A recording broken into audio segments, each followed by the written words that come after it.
Some of them were condemned to 40, 50 years without any evidence. They didn't know how to speak Spanish. They basically accused them. They made them put their fingerprints into the confessions. They didn't have a lawyer. They were crying. Said, I don't know. I was in bed. They pulled me out of my bed. My wife was hanging on my clothes and my kids, and the military just pushed them away and they took me. Tied my hands and feet, put me in a pickup truck and drove me for 6 or 8 hours to Oaxaca, in the detention center, then tortured me. And they were telling me that they were going to rape my wife and my children.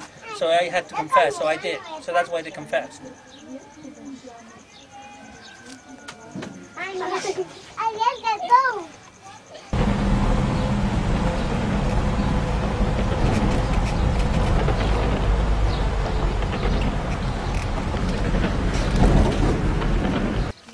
I asked her, what are your hopes and dreams for the future? She said, I hope my children go to school.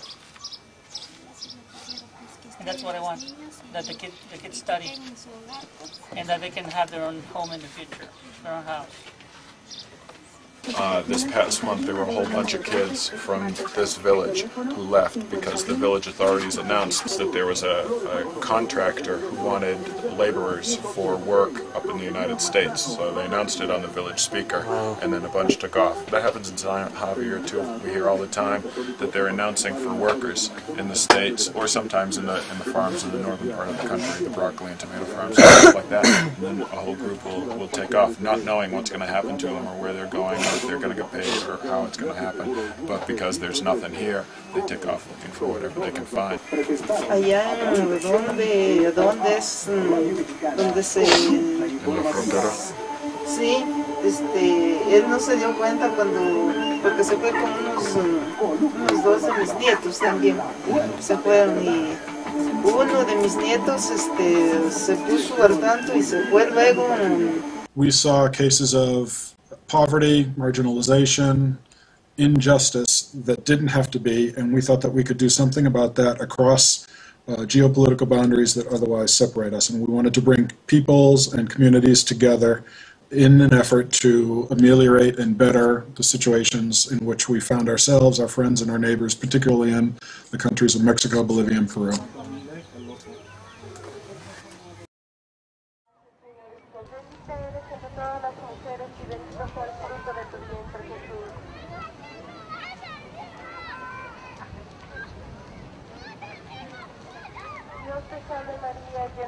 Okay, before we talk to them and we talk about this project, we're going to help them water most of this because that's their duty today. And then okay, good. No, no,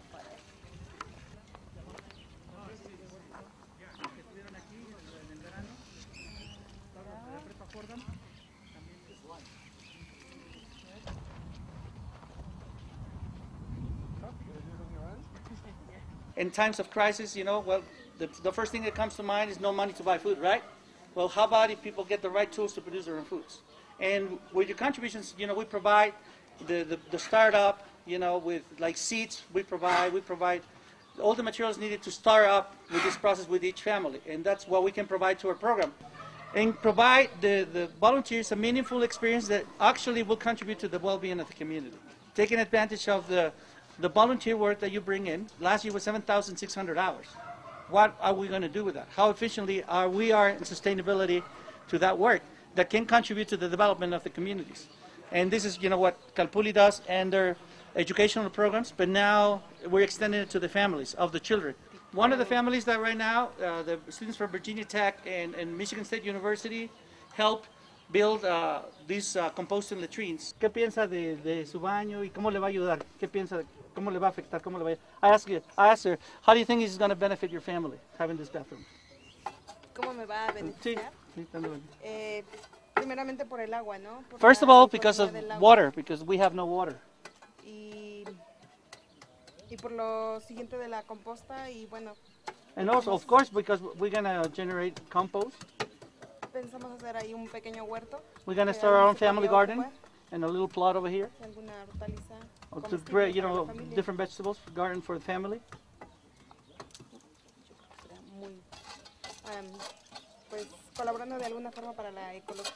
So in that way, I will contribute to preserve the environment too, because I won't be using as much or as many resources.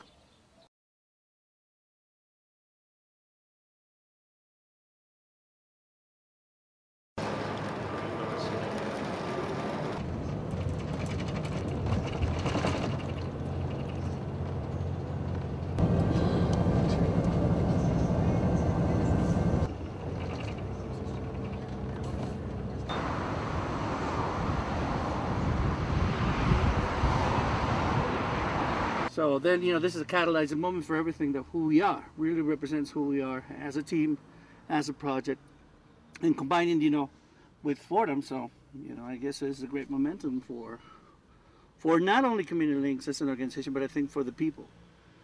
Because now we're generating this necessity of getting together, a coalition among local groups, international groups, business students, to really start generating the changes that are needed. And I think that's what's important about this week.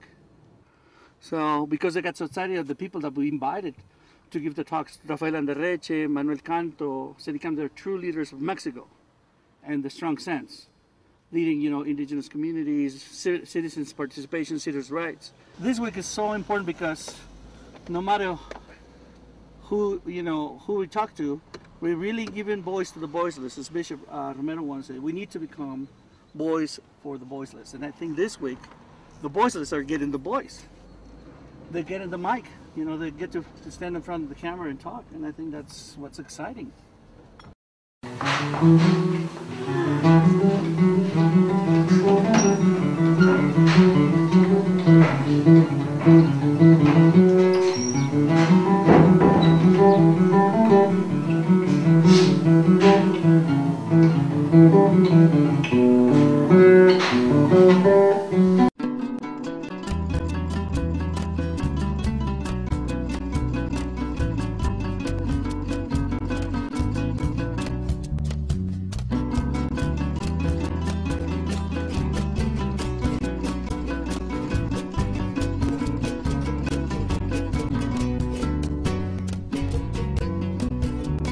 Quiero que sepas y espero que vuelvas conmigo.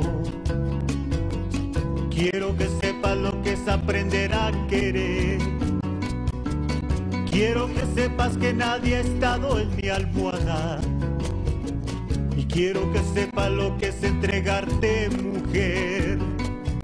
Mas nunca has querido volver a mis labios febriles. Amargo camino fue el enamorarme de ti.